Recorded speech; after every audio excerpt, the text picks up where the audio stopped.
You carve open part of the skull. Third, you wake up the animal from the anaesthetic, and you leave it in a light anaesthetic, and then you see how the eye reacts, and then you kill the cat and examine the brain. Now, the effect of this is quite clearly a good deal of suffering for the kitten. Basically, the kitten never experiences anything except suffering. And the public has always been... under anaesthetic? It's under anaesthetic until the third stage, and then it's woken up. It's paralysed, it's conscious, it's under a light anaesthetic then, but it's basically unable to move, it's unable to breathe because it's got artificial respiration. Can I just ask you, clearly when you describe it like that, it's very emotive, and anyone would say, you know, that sounds wrong.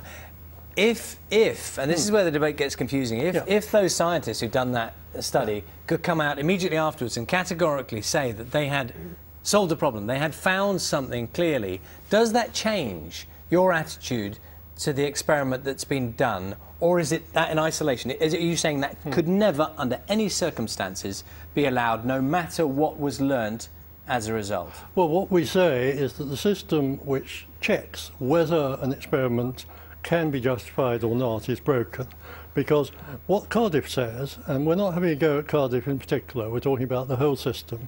What Cardiff says is they went to the Home Office, they said we want to do this, the Home Office weighed up the science and the suffering and they said yeah, go on. And if you're able to do this kind of experiment without any concrete results whatever, as we've heard from Mr. Holder, then it's difficult to see that there are any kind of experiment. Because you can't know beforehand that you'll get a definite result. It's an experiment. But, the researchers themselves would accept, I think, if you had them here, that they were not expecting to get a treatment. What they were trying to do is what's increasingly happening as the number of experiments goes up each year, and it's at its highest level for 30 years now, is fundamental speculative research, where we see what happens if a kitten's got one eye sewed up. Okay. What effect does that have? Tom, as Charlie's already mentioned, you know, even talking about this is an extremely emotive subject, and people will be asking,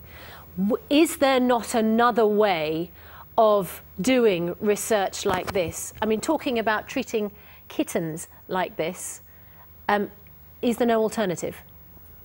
Unfortunately, at present, there are no alternatives to the carefully and regulated use of animals in research. And I would like to add that in this particular case, the kittens, when woken up from anaesthetic, showed minimal signs of any distress or suffering even after the anaesthetic had worn off. So this was done in a way which animal welfare remained a priority at all times within the research facilities. All right, I'm afraid we have to leave it there. Tom Holder, Nick Palmer, thanks very much indeed. Thank you. Let's see, time now is 7:47. We should just say that Cardiff University says completely rejects the accusation this experiment, completed, as we said, in 2010, cruel or not unnecessary. The purpose of the work and its conduct was approved by both the university's own ethical review process, the Home Office as part of the licensing process. The university had to establish that the research would reveal new information that could not be obtained in any other way.